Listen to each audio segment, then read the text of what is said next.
am with Tara Adams. She's a CVPM at Lake Cross Veterinary. Thank you for being with us today, Tara, and sharing your story about Vets First Choice. I wanted to just go over some of the things you've already told me because they're so good. You made a transition from your old pharmacy to the new pharmacy in 2013. Can you tell me about why you made the decision to transition from one to another? I hear that dog bark in the background. I hope we're not disturbing. Yeah. Basically, we had two online pharmacies at the time, and we got many complaints from our clients, just very confused, not knowing where they had ordered their previous prescription, why costs were different on one pharmacy versus the other. It was just really complicated. So basically, out of simplicity, we decided to go back down just to one pharmacy. And we just chose Vets First Choice simply because they had really the better customer service. They were easier for us to work with, easier for our clients to work with. They kept their technology up to date, and kept their inventory up to date. And if we requested certain items be added, then a lot of times they were. So it was just a good company, and we decided to ultimately go with that. So what are the goals that you were trying to accomplish by having an online pharmacy to begin with? Basically, we started out with the idea that we wanted to capture the revenue that was going to a lot of the other online pharmacies. They're going to, online pharmacies or human pharmacies, the big box stores, that kind of thing, all those prescriptions that were leaving the hospital. And the only way we could find to be competitive was to have our own pharmacy available. And that's probably a good jumping off point for me to share with you that report that you sent over. This is your Vets First Choice report. Is that showing up on your side, Tara? It is. So this is a rolling 12-month look at what you've sold. It looks like all of 2014, you sold $185,000 worth of product through your online pharmacy. Mm-hmm. Now, what is it you were trying to show me in addition to that when you sent this over to me? Well, basically, most of these products that you can see here are products that we do carry in-house, and we do sell in-house a fair bit of. But a lot of these are ones that were going to be sold elsewhere anyway. My staff is really good at pinpointing those clients that are already doing online shopping and trying to direct them to our store instead of to other stores out there. Some of the products are products we don't carry because at the same time when we had this store available, we did decide to scale down our inventory and cut back a lot of the redundant products.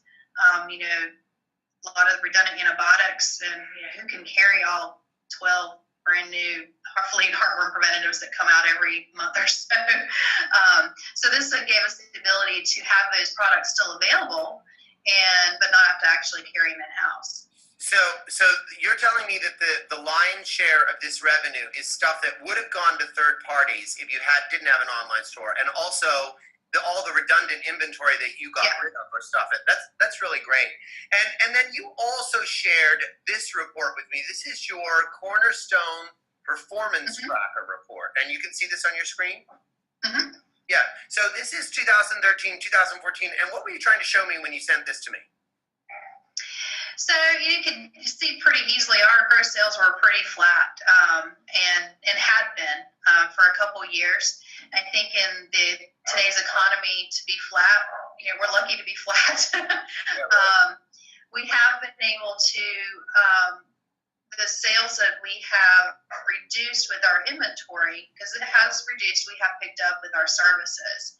And even though we've got flat gross sales, we have increased our average transaction fee, by $2 over the year. So, and that I can say comes strictly from the added services.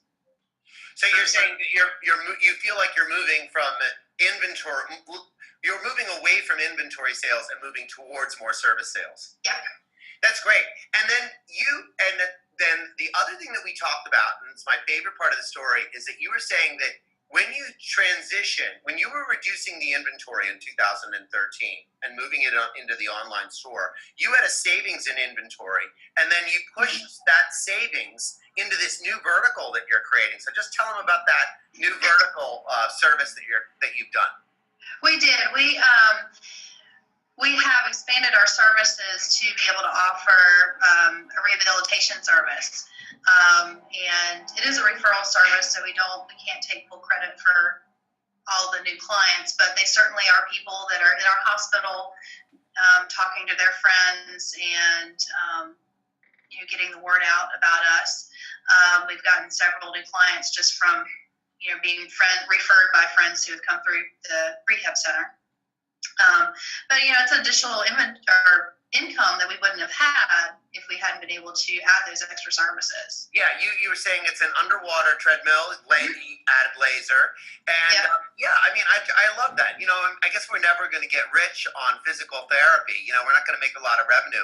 But when you were saying that you had 71 more clients come in that otherwise never would have experienced the practice, right? This new service. And, they're a potential source of referral for you to other clients. I just think that's really great. So, well, good luck with your exploration. I'm sure that these folks here at NADC, if they're sitting on the fence, do you have any last words of wisdom to them about, whether or not, why they should take the plunge into having an online store of their own? Well, I'd say you can use as little or as much of the store as you feel comfortable. I think if nothing else, if you can at least capture that revenue that would be going elsewhere, it's probably the best step you can make with it. And Vets First Choice is a great company to be working with to do that. Well, thank you very much. I appreciate you taking time with me, Tara. Great to know you. Thank you. Talk to you soon. Bye-bye.